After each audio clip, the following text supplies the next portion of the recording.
দূরে সরাই। এটা ইহুদি খ্রিস্টানরা রিসার্চ করে দেখলো যে এই জাতি এরা কি কারণে এত অগ্রসর জাতি, এর কারণটা কি? এদেরকে আমরা না অস্ত্র দিয়ে ঠেকাইতে পারতেছি। 20 বছর চেষ্টা করছে। কয় বছর রে? কোথায়? নাম বলতে ভয় লাগে। 20 বছর চেষ্টা করছে। তারপর নাইজের মধ্যে হাজার হাজার টন বোমা ফেলে। এটাই আল্লাহ বলছে, ওয়ালা তাহিনু ওয়ালা তাহজানু ওয়া আনতুমুল আ'লাউনা ইন কুনতুম মুমিনিন। আমার বান্দারা, তোমরা যদি ঈমানদার হও, প্রকৃতপক্ষে মুমিন হও, তো তোমরাই বিশ্বের সুপার পাওয়ার হইবা।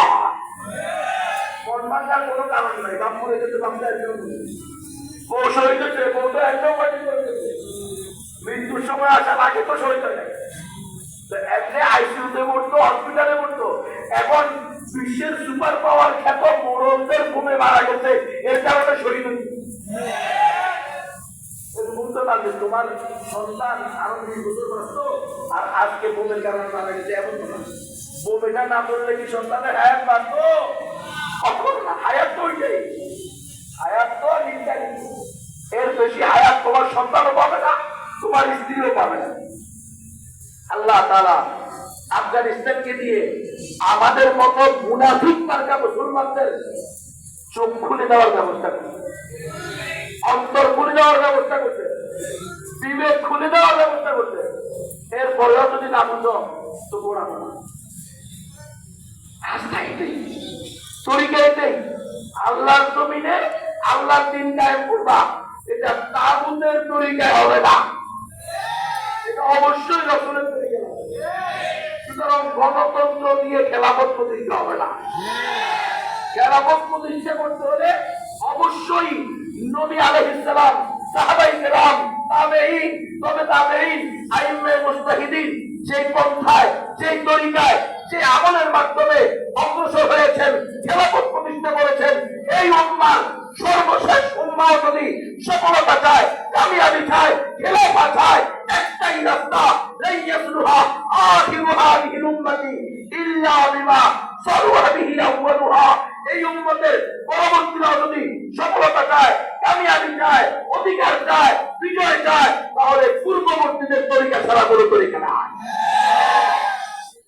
রাস্তা কয়টা? মানলে মানেন, না মানলে 100 বছর গোলামি করতেন, আরো 1000 বছর করেন। তাগুতের গোলামি আরো 1000 বছর করেন, কোনো লাভ হবে না। সুইয়ের ছিদ্র দিয়া উন্ডুকা সম্ভব, কিন্তু গণতন্ত্র দিয়ে খেলাফত প্রতিষ্ঠা হওয়া সম্ভব না। কথা পরিষ্কার। আল্লাহ আমাদেরকে বুঝার তৌফিক দান করে। বলে এটা রোডম্যাপ আছে, রোডম্যাপ আছে। আল্লাহ রোডম্যাপ বানাই দিতে আফগানিস্তান জেলে নিচে আমাদেরকে, গুম করছে আমাদেরকে, কারেন্টের শর্ট দিয়ে লট কেড়ে ফেলেছে আমাদেরকে। বলছে একমাত্র সঠিক ধর্ম ইসলাম বলা যাবে না, বলতে হবে সকল ধর্ম সঠিক। কেন? বলে এটা গণতন্ত্র দেশ, আর গণতন্ত্রে বলে সকল ধর্ম সঠিক। বলেন না, নাও আমাদেরকে বলছে, আমাকে বলছে যে বলতে হবে সকল ধর্ম সঠিক, আর বলছি কখনো সম্ভব না, খরচ ফায়ার দিয়ে দেয়। কিন্তু এই কথা বলতে পারবো, কারণ বের হলে আমার একই ওয়াজ করবে। ইসলামই একমাত্র সঠিক ধর্ম, মুসলমান তারা আর কেউ জান্নাতে যাবে। কোন নাস্তিক শহীদ হবে না, কোন শাতিমুর রাসূল শহীদ হবে না, কোন হিন্দু, বৌদ্ধ, খ্রিস্টান, ইহুদি শহীদ হবে না। শহীদ হতে হলে মুসলমান হইতে হবে, ইমানদার হইতে হবে, শাহাদাতাইনের সাক্ষ্য দিতে হবে।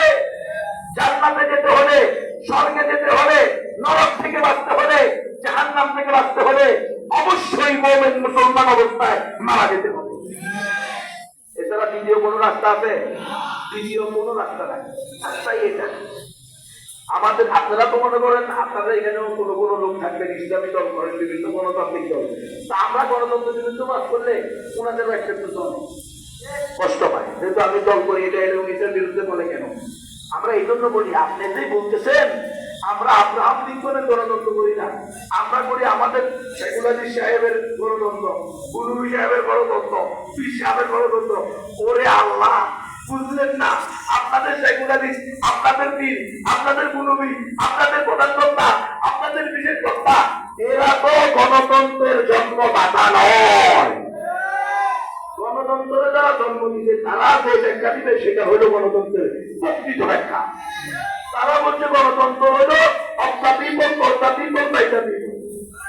জনগণের জন্য, জনগণের কল্যাণে, জনগণের আইন। আপনি বল আব্দা আল্লাহ, এই যে আল্লাহ আল্লাহ তোমার কেটে গেছে। তো এই যদি হইতো, তো আজকে গণতন্ত্রের 100 বছর পূর্তিতে গিয়ে আমাদেরকে নিয়ে পিটে এলো কেন? বললো কেন যে সকল ধর্ম সঠিক না, একমাত্র সঠিক ধর্ম, যে সকল ধর্ম সঠিক, একমাত্র সঠিক কথা বলা যাবে না? কারণ ওরা জানে, ওদের আকীদা বিশ্বাস এটাই। কিন্তু তুমি আর আমি বারবার ধোঁকা খেয়ে বোকা হইতেছি, আর উম্মতের বিজয় পিছাইতেছে। ধোঁকা খাওয়ার এখন আর টাইম নেই। এখন মিছিল হবে গণতন্ত্রের দিন শেষ, খেলাফতের বাংলাদেশ। মিছিল হবে বলেন, খেলাফতের বাংলাদেশ, খেলাফতের বাংলাদেশ। পারবেন তো ইনশাল্লাহ? গণতন্ত্র আর নেবেন না। তো ইহুদি খ্রিস্টানরা বলে যে এরা যদি আল্লাহ তাআলার রহমত থেকে পড়ে যায় তাহলে এরা সফলতা অর্জন করতে পারবে না। এখন আল্লাহর রহমত থেকে এদেরকে নিচে বেঁধে দেওয়ার অনেকগুলো মাধ্যম, এর মধ্যে অন্যতম একটা মাধ্যম হলো এদের ঘরে ঘরে সুদ ঢুকিয়ে দাও, এদেরকে সুদি কাজ কারবারের সাথে কি করে দাও, জড়িত করে দাও। এই জন্য এরা বিভিন্ন কৌশল নিয়েছে। এরা ক্ষমতা নিয়ে দেখছে আমাদের উপর থেকে না, 190 বছর ব্যবসার নামে এসে আমাদেরকে কোম্পানি মানে কেউ মাল আনছে, মালের ভিতরে অর্থ নিয়ে আসছে,